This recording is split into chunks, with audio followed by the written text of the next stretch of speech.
first time I realized my marriage was ending, my husband wasn't even in the room. It was just after midnight in Chicago, the kind of heavy summer night when the air hangs over Lake Michigan like a damp curtain and the city hums without ever truly sleeping. I was standing in our kitchen, barefoot on cool tile, rereading a message on my husband's phone that I had no right to see. The screen's light made everything look clinical and unreal. "I know what she did. If you want proof, I can give it to you." The sender wasn't saved in his contacts. The number was local. I didn't know yet that the person who sent it lived 30 feet away from me. I didn't know that my neighbor had been quietly engineering my divorce for over a year. And I certainly didn't know that some part of me would eventually help him do it. My name is Claire Donnelly. I'm 36 years old, and until recently, I believed that proximity meant safety.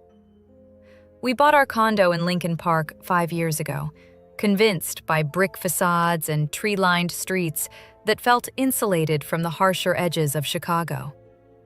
Our building faced a narrow courtyard, and directly across from our bedroom windows was another identical building. Close enough that you could see the glow of someone's television at night. Close enough that you could make out the silhouette of a person standing at their window. Close enough to watch. My husband, Daniel, was a corporate litigator with a mind that functioned like a chessboard. Every argument had strategy. Every silence had intention. I used to find that reassuring. I'm a marketing director for a boutique hospitality firm, which means I sell atmospheres for a living. I create the illusion of warmth, exclusivity, belonging. Daniel used to say that I could make anyone feel like the most important person in the room. What he didn't say, at least not at first, was that I seemed to need that feeling for myself. When we moved into the condo, the unit across the courtyard had been empty for months. Then one fall afternoon, as the leaves on Orchard Street turned brittle and gold, I noticed a man carrying boxes into the third-floor apartment directly facing ours. He was tall, maybe early 40s, with dark hair that he wore too neatly for someone moving heavy furniture. I remember because I was watching him through the kitchen window while stirring risotto, thinking that I should probably introduce myself. Daniel had stayed late at the office, as usual. The man looked up once, directly at me. Not accidentally, not in passing, directly. I felt the strange intimacy of being seen when you thought you were alone. I lifted my hand in a small, polite wave. He didn't wave back, but he held my gaze for a second too long before returning to his boxes. That was my first mistake. Believing that moment meant nothing. His name was Adrian Keller. I learned that 2 weeks later when he knocked on our door holding a slim package that had been misdelivered. "I think this is yours," he said, smiling with the easy restraint of someone who had practiced appearing harmless. Up close, he had the kind of face that cameras like. Calm, controlled. His eyes were an unremarkable gray, but they didn't wander when he spoke. They fixed on you, steady and attentive, as if he were cataloging details. Daniel shook his hand firmly. "Daniel Donnelly. Adrian Keller. Just moved in across the way." I remember noticing how quickly Adrian's gaze moved over our entryway. The framed black and white photos from our trip to Paris, the antique console table, the mail stacked neatly in a brass tray. He absorbed it all with subtle efficiency.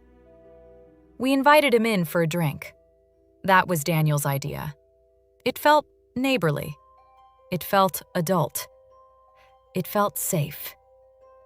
Over the next few months, Adrian became a quiet presence in our lives.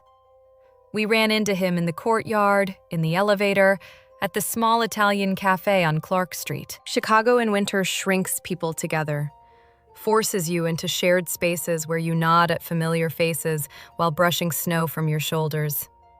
Adrian was always there, smiling faintly, asking polite questions. He worked in data analytics, he told us, though he never elaborated. He said he preferred working from home, said he liked the flexibility. I started seeing him at his window more often. At first, it felt coincidental. I would be making coffee in the morning, glance up, and notice him standing by his own kitchen window, mug in hand. At night, when I drew the bedroom curtains, I'd catch the outline of him across the courtyard, lit by a lamp behind him. It didn't feel threatening. It felt aware. Daniel and I began having small arguments that winter. Nothing explosive, just subtle friction. He accused me of being distracted. I accused him of being distant. We had both always been ambitious, but suddenly our schedules felt like weapons we used against each other. One evening, after Daniel had snapped at me over something trivial, I found myself venting to Adrian in the hallway. It happened by accident. I was waiting for the elevator, still raw from the argument, when Adrian stepped out of it. "You look upset," he said gently. There's something disarming about being asked that question by someone who isn't obligated to care. "It's nothing," I said at first. Then, before I could stop myself, I added, "Just marriage." He gave a sympathetic half smile. "That can be the most complicated nothing of all." I laughed. It felt good to be understood without context. That was my second mistake. After that, Adrian became a confidant in ways I didn't fully recognize. We would talk in the courtyard while taking out trash. We'd exchange messages about building maintenance, which gradually shifted into commentary about our days.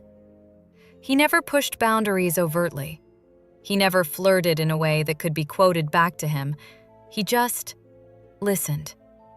And he remembered. He remembered that Daniel hated when I worked late. He remembered that I had once dated a musician in my 20s who cheated on me. He remembered that I sometimes felt invisible in my own home. I didn't notice when our conversations started echoing back at me in distorted ways. The first disturbing event happened in early spring. Daniel came home unusually quiet, his jaw set tight. "What's wrong?" I asked. He tossed his briefcase onto the couch. "How long has this been going on?" My stomach tightened. How long has what been going on? He held up his phone. "The messages." I stared at the screen. It was a screenshot of a text conversation between me and an unsaved number. Except I had never sent those messages. They were intimate without being explicit, suggestive, emotional. The kind of exchange that implies an affair without providing graphic detail. "I miss the way you look at me," one of my messages read. "I don't get that at home anymore." My breath felt thin. "I didn't write that." "It's your number." "No, it's not." He showed me the contact details. The number looked similar to mine, but wasn't identical. 1 digit off. "That doesn't prove anything," I said, my voice rising. "Anyone can spoof a number." Daniel's expression shifted from anger to something colder. Calculation. Why would anyone do that? I didn't have an answer. He didn't shout. He didn't accuse me of anything dramatic. He simply withdrew. The air between us thickened with suspicion. 2 days later, an envelope appeared in our mailbox with no return address.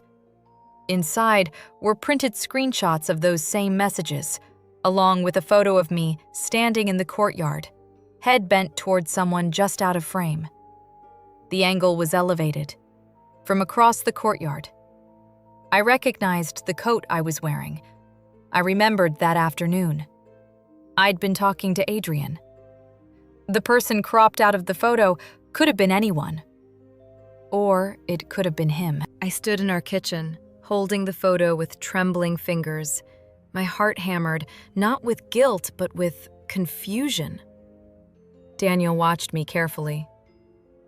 "Do you want to tell me something?" I thought of Adrian's steady gaze, his gentle sympathy, the way he always seemed to appear at just the right moment. "It's not what you think," I said, but I wasn't entirely sure what he thought anymore.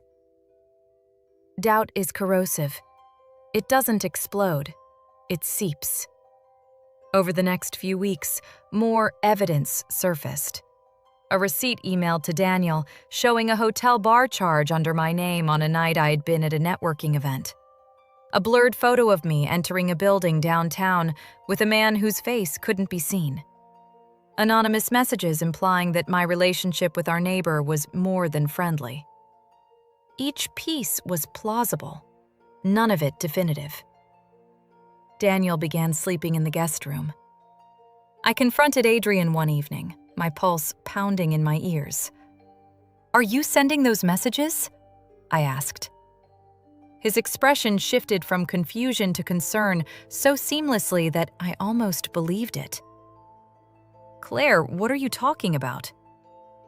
I told him everything. The texts, the photos, the envelope.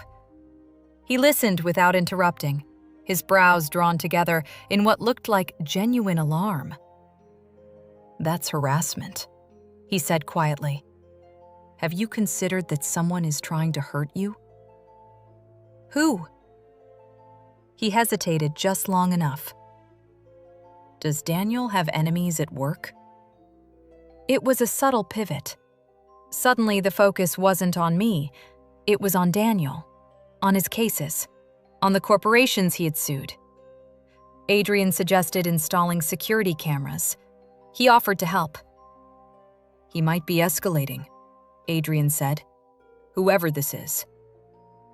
I didn't see the irony then. Cameras went up in our hallway and by our front door. Adrian insisted on helping Daniel choose the system. He was knowledgeable, almost eager. Within days, Daniel received another message. This one claimed that there was footage proving my infidelity. Attached was a still image from our own hallway camera.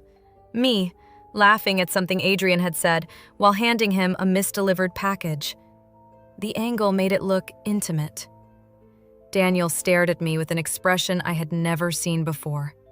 Not anger, not heartbreak, assessment. "You said he helped install these," he said. My stomach dropped. The power shifted slowly after that. Daniel became distant but observant. He started coming home at irregular hours. He took calls outside. I began to wonder if he believed the evidence or if he was quietly building his own case against me. Then came the restraining order. Adrian showed up at our door one afternoon, pale and shaken. "Claire, I need to tell you something," he said. He handed me documents. Legal documents. Daniel had filed a complaint accusing Adrian of harassment and stalking, claiming that Adrian had been obsessively monitoring our home and attempting to sabotage our marriage. My vision blurred as I read. The allegations were detailed, specific, supported by the very messages and photos that had destabilized us. Daniel had framed it as a protective measure, as a husband defending his wife from a predatory neighbor. "I didn't do this," Adrian said softly. "I would never hurt you." For a moment, I saw him not as calm and controlled, but as wounded. Daniel came home to find Adrian in our living room. The confrontation was quiet, but lethal. "You need to leave," Daniel said evenly. Adrian looked at me. Not Daniel. Me. "Tell him," he said. "Tell him I've only ever tried to help." I opened my mouth. Nothing came out. Because in that moment, I realized something horrifying. Some of the anonymous emails Daniel had received had been sent from an IP address inside our building. I had checked quietly using a friend in IT, but the timestamps didn't align with Adrian's work-from-home schedule. They aligned with Daniel's late nights. The first twist wasn't that Adrian had been stalking me. It was that Daniel had been orchestrating the entire campaign to test my loyalty, to isolate me, to see if I would defend him or betray him. After Adrian left, escorted by police days later under the restraining order, I confronted my husband. "Why?" I asked. He didn't deny it. "I needed to know," he said simply. "Know what?" "If you were capable." "Capable of what?" "Leaving." The words settled like ash. Daniel explained it calmly, as though outlining a legal strategy. He had noticed my growing independence, my promotions, the way I no longer deferred to him in arguments. He had felt the shift in power. He wanted to see if temptation, even fabricated temptation, would pull me away. "I created a scenario," he said. "You responded. You destroyed our marriage." "No," he replied. "You did. By confiding in him. By letting him in." I felt something inside me fracture.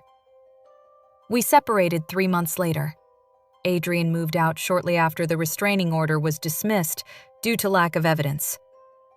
I never saw him again. Or so I thought. The divorce was methodical, Daniel's specialty.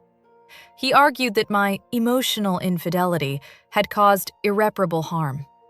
He cited the texts, the photos, the conversations in the hallway. Even after admitting to fabricating some elements, he maintained that my behavior had justified his suspicions. I was exhausted. I agreed to terms I shouldn't have. For a long time, I told myself I'd been a victim of a controlling man who staged my downfall. That would be a clean ending. It isn't the truth. The final twist came a year after the divorce, when I ran into Adrian in a grocery store in River North. He looked different, less polished, more ordinary. We stood in the produce aisle, the weight of shared history pressing between us. "I'm sorry," I said. "For what?" he asked. "For not defending you." He studied me carefully. "You think I was innocent?" The question unsettled me. "What do you mean?" He smiled faintly, not kindly. "Daniel didn't start it," he said. "He just finished it." My skin prickled. Adrian told me that he had noticed my marriage unraveling long before Daniel acted. That he had, in fact, sent the first anonymous message. Not to Daniel, but to me. A test, to see if I would respond. I hadn't. So he escalated, he nudged.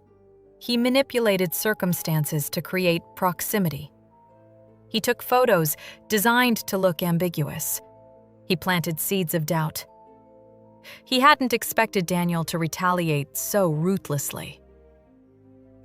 "We were both studying you," Adrian said quietly, "from different angles." The air felt thin again, like that night in the kitchen. "Why?" I whispered. "Because you were unhappy," he said. "And unhappy people are malleable." I wanted to reject it, to call him delusional.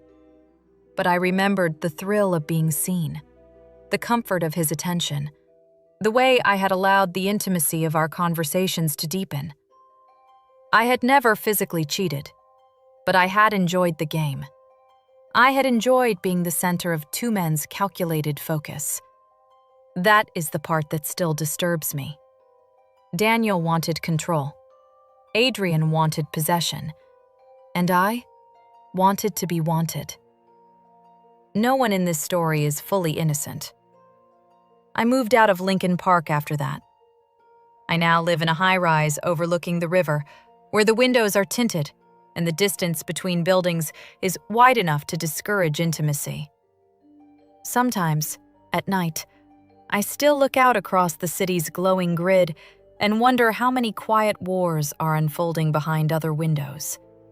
How many marriages are being tested not by grand betrayals, but by subtle manipulations and unmet needs. I tell myself I was manipulated, that I was targeted, but the uncomfortable truth is that I participated. I opened the door. I answered the messages. I confided in a man who wasn't my husband because it felt good to be understood.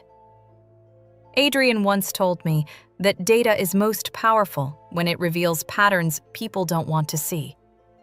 The pattern in my life wasn't stalking. It was hunger. And hunger, I've learned, can make you complicit in your own undoing.